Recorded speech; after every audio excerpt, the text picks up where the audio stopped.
جو کچھ بھی اس کی جڑوں میں جو چیز ہوتی ہے، اس کی جو روح ہوتی ہے، اس کو لکھنے کی کوشش کرتا ہوں، اور یہی میں امید کرتا ہوں کہ ہماری آنے والے جو نسلیں ہیں اور شاعر ہیں مزاح کے، وہ تخلیقی عمل کو زیادہ سامنے رکھیں، اور یہ جو لطیفہ گوئی ہے اور مسخرہ پن ہے، اس سے باہر نکلنے کی کوشش. کیونکہ آج کل جو ہے وہ لطیفے کو منظوم کرنا ہی شاعری سمجھا جانے لگا ہے. کمال نہیں ہے، وہ تو ظاہر ہے. آپ کی شاعرانہ مشق ہے. ہاں بالکل، آپ نے شاعرانہ، ہاں خیال تو آپ کا کچھ بھی نہیں آیا، وہ آپ کی شاعرانہ مشق ہے، آپ نے اس کا اظہار کر دیا، وہ تخلیق نہیں ہوئی.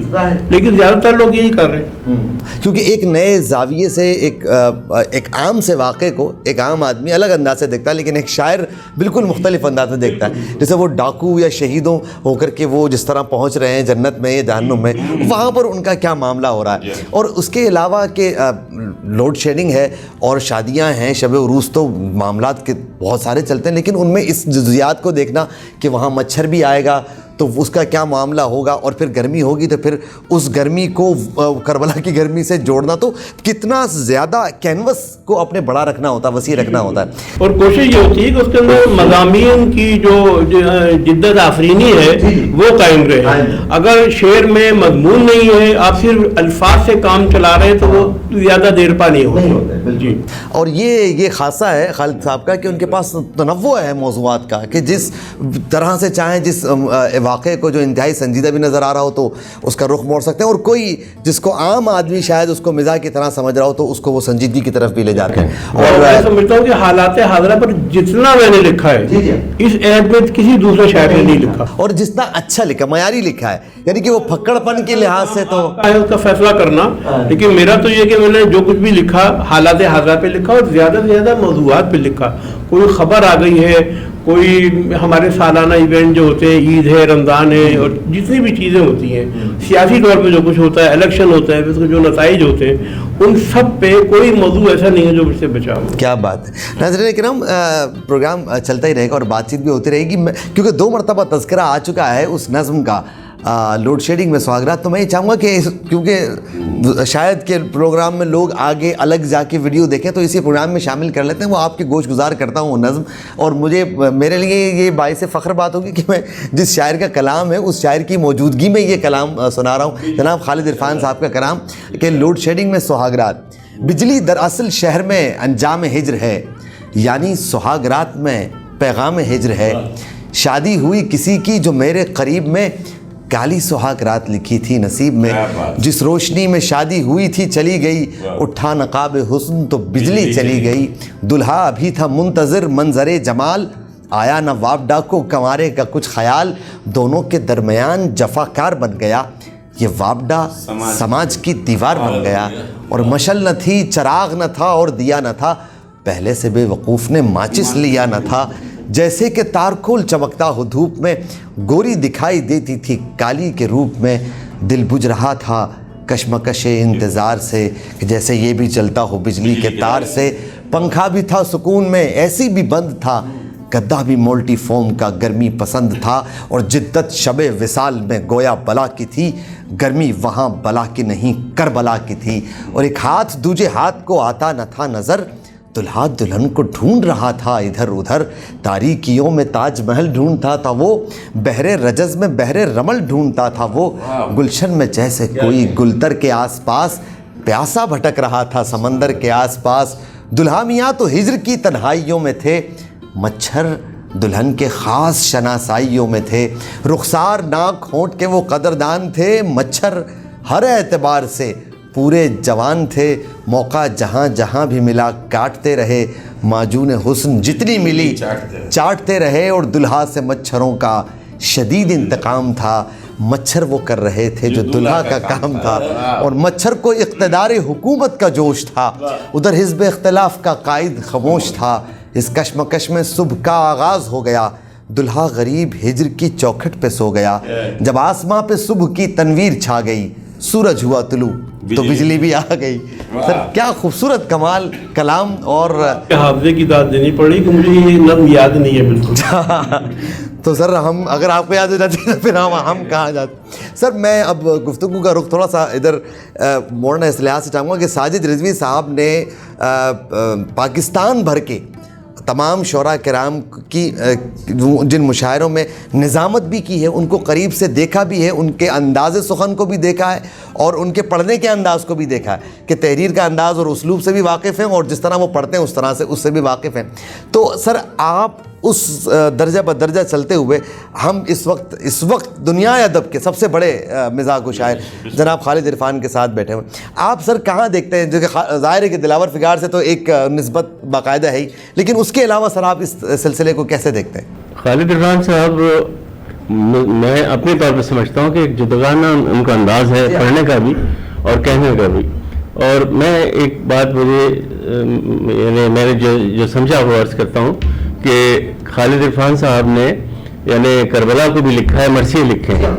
وہ تمام میں نے جس شدت کے ساتھ یہ لکھ رہے ہیں اور جتنی علامتیں جیسے کربلا کی یا اس جگہ کی تمام تشنگی وغیرہ سب یہ ان کے کلام میں بھی موجود ہیں. حالانکہ یہ مزاحیہ کلام جب لکھتے ہیں تو ایک گمان سا گزرتا ہے, اگر کربلا کا کہیں ذکر ہوتا ہے تو بہت سی چیزیں سامنے آ جاتی ہیں. لیکن جس طرح سے انہوں نے لکھا اور جس طرح سے ان کو عبور حاصل ہے لکھنے پر, اس کی داد دینی پڑتی ہے. میں صرف یہ عرض کر رہا تھا کہ چونکہ انہوں نے جملہ اصناف میں لکھا ہے, مطلب نعتیں لکھی ہیں بے شمار, اسی طرح سے کربلا مرثیے لکھے ہیں بہت بے شمار.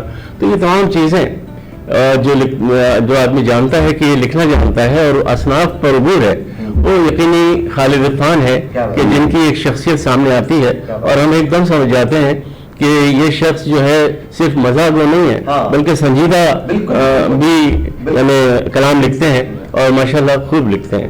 امریکہ کی اگر بات کری تو امریکہ میں نے وہ ظاہر سی بات ہے میری نگاہ سے گزرتے رہتے تھے وہ اخبار جن میں ہر مہینے بلکہ ہر ہفتے ان کی غزلیں آتی تھیں, مختلف کلام آتے تھے, تو شوق سے پڑھتے تھے لوگ. اور یہ عالم تھا وہاں پر امریکہ میں بھی کہ انہیں باقاعدہ بلایا جاتا تھا اور یہ سمجھا جاتا تھا کہ یہ مشاعرہ کامیاب نہیں ہو سکتا جب تک یہ نہ ہو. تو ایک تو یہ میرا ذاتی تجربہ ہے, اور دوسرا یہ کہ میں نے سمجھا اور یہ آج کل کے ماحول میں جب یہاں ہمیں میسر ہیں تو میں سمجھتا ہوں کہ یہ ہماری خوش قسمتی بھی ہے. حیدرآباد کی تو بات چھوڑیے, میں پوری اس پاکستان کی بات کر رہا ہوں. تو یقینی طور پر ان کو مختلف جگہ بلایا جاتا ہے اور اصرار کے ساتھ بلایا جاتا ہے, اور اگر ان کو فرصت ہوتی ہے تو کبھی انکار بھی نہیں کرتے, اور وہ واقعی اپنے وعدے پر کو عمل پیرا بھی ہوتے ہیں. یہ خوبصورت بات ہے. اور آج کا میں نے جیسے کہا کہ رات آپ نے دیکھا کہ بہت خوبصورت مشاعرہ اور بہت خوبصورت کلام سامنے آیا. اور جیسے انہوں نے کہا کہ ایک زمانے میں ہمارا حیدرآباد جو ہے وہ جیسے پروفیسر عنایت اور پروفیسر عنایت صاحب کے والد بنادی ٹونکی بھی وہ بہت یعنی تو یہ سب تھے, اور پروفیسر عظیم عباسی صاحب بھی. تو اس طرح سے حیدرآباد ایک طرح سے مرکز بھی رہا ہے اسی طرح سے حیدرآباد کراچی کے بعد, بلکہ ایک زمانے میں تو کراچی سے بہتر مرکز تھا حیدرآباد. تو بہت مشاعرے ہوئے باقاعدہ یہاں پر. آپ یہ دیکھیں کہ ہند پاکستان کے یہاں پر شکیل بدایونی بھی آئے, جگر مراد آبادی بھی آئے, وجاز بھی آئے, تو یہ سب آئے یہاں پر. اور مجھے ایک واقعہ یاد آتا ہے کہ میں اس زمانے میں میٹرک میں تھا, اور میٹرک میں ایک کتاب پڑھائی جاتی تھی روح ادب, اور وہ پورا مطلب اس میں منتخب کلام تھا مختلف شاعرہ کا, یعنی یہ سمجھ لیں کہ میر سے لے کر اور یعنی لمحہ موجود میں جو کچھ شاعر تھے اس وقت تمام کا. تو مجھے جگر مراد آبادی کو جب میں نے سنا اپنے اسکول میں, ان کی باقاعدہ ایک مشاعرہ تھا, تو جب میں نے ان کو سنا تو میں یہ سمجھ رہا تھا کہ جیسے میرے سامنے کوئی پیغمبر کھڑا ہوا ہے, اس لیے کہ ان کا کلام انہیں کے کلام کو میں پڑھتا بھی تھا اور باقاعدہ اس کو میں امتحان کے لیے بھی تیاری کرتا تھا اس میں. تو مجھے ایسا لگتا تھا کہ یہ کوئی بھائی ہمارے سامنے پیغمبر. تو اسی طرح سے بہت سی یادیں آتی ہیں اسے کہ بہت سے شعراء جب ہمارے کورس میں شامل تھے اور جب وہ سامنے آتے تھے تو عجیب سا محسوس ہوتا تھا, عجیب سے ایک روحانی خوشی ہوتی تھی کہ ہم کس سے مل رہے ہیں. اگر ہم نے اس سے ہاتھ ملا لیا تو پتہ نہیں ہم نے کس سے ہاتھ ملا لیا, بہت کچھ ہوتا ہے. خالد عرفان صاحب کے ساتھ بھی یہی ہے کہ خالد عرفان صاحب چونکہ اس فن کے یکتا ہیں اور کوئی ثانی نہیں ہے ان کا, میں سمجھتا ہوں. اور دوسرے شاعر جیسے یہاں آپ نے ہی فرمایا کہ پھکڑ پر ہیں اور اس مزاح میں لطیفہ منظور کر لیتے ہیں, لیکن خالد عرفان صاحب کا یہ ایک اعجاز ہے ان کی شاعری کا کہ یہ صرف مضمون آفرینے ہی نہیں، ان کے یہاں تو باقاعدے نقطے شامل ہوتے ہیں. وہ چیز جو ہے جب ہم نقطے تلاش کرتے ہیں اور ہم دیکھتے ہیں کہ ہم اس پورے کلام کا حاصل کیا ہے، تو عجیب سی انہیں سرخوشی ہوتی ہے کہ ہم کس کیفیت میں مبتلا ہو گئے.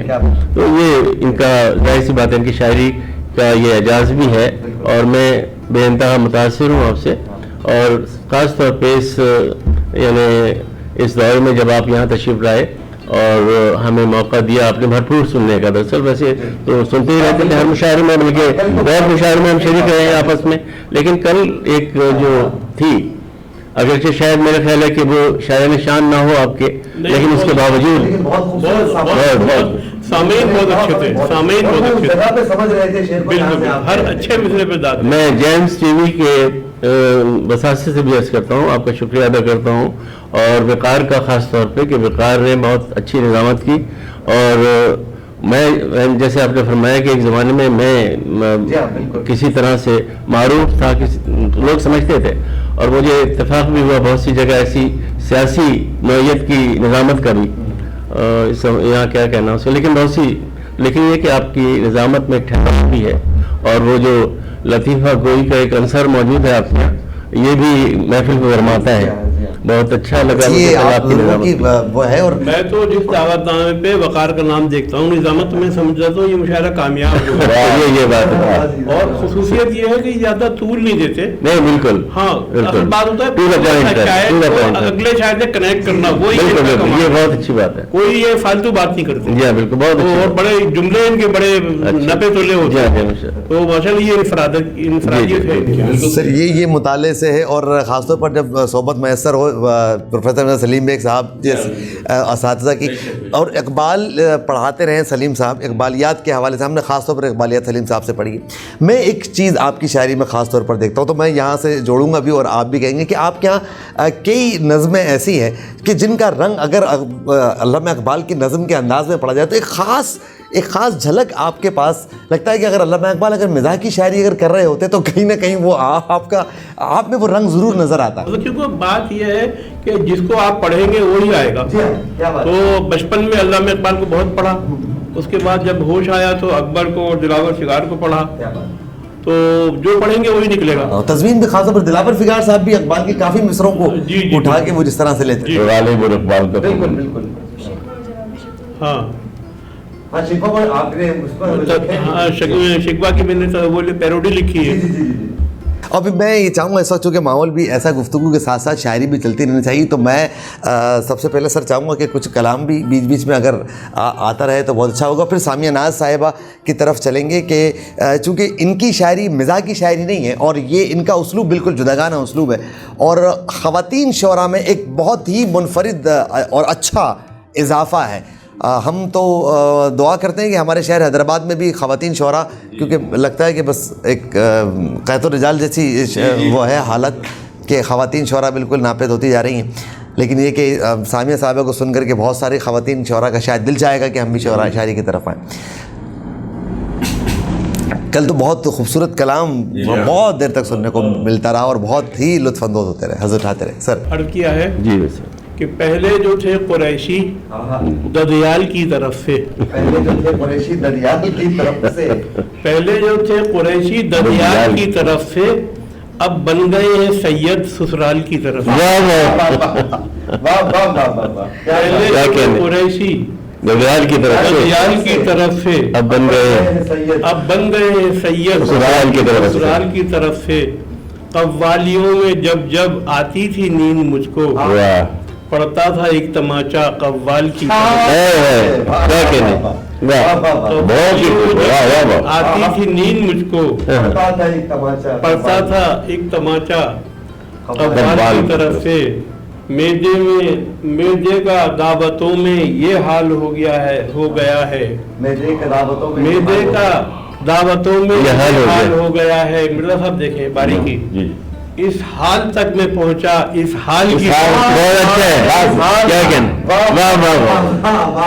میدے کا دعوتوں میں یہ حال کا دعوتوں میں جو حال ہو گیا ہے، کیا کہنے، اس حال تک میں پہنچا، اس حال کی طرف، اس حال کی طرف سے کیا کہنے، ایک پائچے سے ان کے چوہا ہوا برآمد، نکلا ہے میر جعفر بنگال کی طرف، کیا کہنے بھائی، کیا کہنے، ایک پائچے سے ان کے چوہا ہوا برآمد، نکلا ہے میر جعفر بنگال کی طرف سے، دعوت ہے ان کے گھر پر بیٹھے ہوئے دونوں، وہ مرغ کی طرف سے میں دال کی طرف، وہ مرغ کی طرف سے میں دال کی طرف سے، ضرب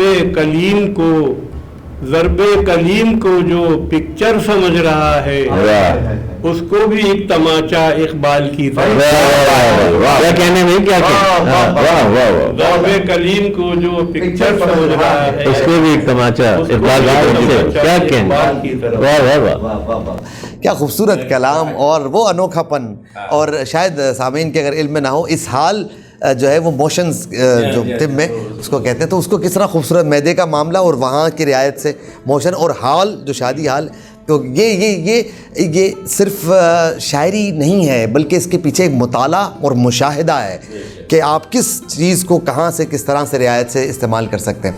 اور ظاہر ہے کہ خالد صاحب نے جب کلام سنایا، کل دو شعر خاص طور پر ساجد صاحب نے جو آپ نے پیش کیے تھے، اور وہ تو خراج تحسین ہی لگ رہا تھا کہ خالد عرفان کے لیے، میں چاہوں گا وہ عطا ہوں، وہ کمال اشعار۔ اصل میں وہ موقع اچھا تھا کہ جہاں پہ میں نے عرض کیا، لیکن میں یہاں بھی سنا دیتا ہوں آپ کو اس بات پر، کیا تھا، اچھا مجھے بھی کچھ ایسا ذکر تھا ساقی کی خوش نگاہی کا، کچھ ایسا ذکر تھا، اور ان کی طرف سے اشارہ کر کے کہا تھا ہم نے، کچھ ایسا ذکر تھا ساقی کی خوش نگاہی کا کہ دور جام سے پہلے شراب اڑنے لگی، کہ دور جام سے پہلے شراب اڑنے لگی، بس ایک ہلکا سا جھونکا خرد کا کیا آیا، بس ایک ہلکا سا جھونکا خرد کا کیا آیا کہ گرد راہ جنو بے حساب اڑنے لگا، کہ گرد راہ جنو بے حساب اڑنے لگا۔ اور جیسے کہ آپ دیکھ رہے ہیں وہ معروف مصرع ہے نا، چیزی کے عیانست چے حاجت بے بیانست، میں کیا بیان کروں کہ وہ انور مسعود نے اپنے انداز میں کہا تھا کہ شے جے اصیل ہووے منہو اپے بول دی، تپ نالو چٹی لگے رسی اتنے ڈول دی، تو مشکانست کہ خود بے بوید نہ آن کے اتھار بے گوید۔ تو میں کیا بتاؤں گا کہ میں کس مشک کے ساتھ بیٹھا ہوں، مشک کی خوشبو بتا رہی ہے کہ ہم سب اس سے معطر ہوئے چلے جا رہے ہیں۔ سمیہ ناز صاحبہ کی طرف چلیں گے، کل بڑا خوبصورت کلام اور مختلف ردیف، دکھ کی آپ نے ردیف کو باندھا، بہت خوبصورت باندھا، تو اور خواتین بھی یہاں پر ماشاءاللہ بیٹھی ہوئی ہیں، پروگرام سماعت بھی کر رہی ہیں، اور یہاں پروڈیوسر اور ڈائریکٹر صاحبہ بھی بیٹھی ہوئی ہیں۔ تو محترمہ میں چاہوں گا کہ آپ کا کلام، جی بالکل بالکل بالکل بالکل، جی ہاں۔ دل تو ناداں ہے ذرا دیر میں بھر جائے گا، دل تو ناداں ہے ذرا دیر میں بھر جائے گا، دل تو ناداں ہے ذرا دیر میں بھر جائے گا، پر تیرے ہجر کا احساس تو مر جائے گا۔ کیا کہنا، واہ واہ واہ، کیا کہنا، واہ واہ سبحان اللہ، دل میں بھر جائے گا، واہ، پر تیرے ہجر کا احساس تو مر جائے گا، کیا کہنا، واہ، بے دلی اب میرے دالان میں سو جائے گی، سبحان اللہ، کیا کہنے ہوئی، سبحان اللہ، کیا بات، اب میرے دالان میں سو جائے گی، سو جائے گی، تیرا وعدہ میرے آنگن میں بکھر جائے، کیا کہنے، کیا کہنے، واہ واہ واہ، بے دلی میرے دالان میں سو جائے، واہ واہ واہ واہ، تیرا وعدہ میرے آنگن میں بکھر جائے، کیا کہنے، اور یہ سیاہی بھی سفیدی میں بدل جائے گی، واہ واہ، یہ سیاہی بھی سفیدی میں بدل جائے گی، اور میری زلف سے جادو سا اثر کیا کہنے، کیا کہنے، واہ واہ واہ، میری زلف کیا سے کہنے، جادو سا اثر بہت خوب، جائے گا، ہے کہ میرے انفاس کی ہلچل بھی سنبھل جائے گی، الفاظ کی ہلچل بھی سنبھل جائے گی، میرے انفاس کی ہلچل بھی سنبھل جائے گی، تیرے جذبات کا دریا بھی اتر، واہ واہ واہ واہ واہ واہ واہ واہ واہ واہ واہ واہ واہ، بہت اچھا بہت اچھا،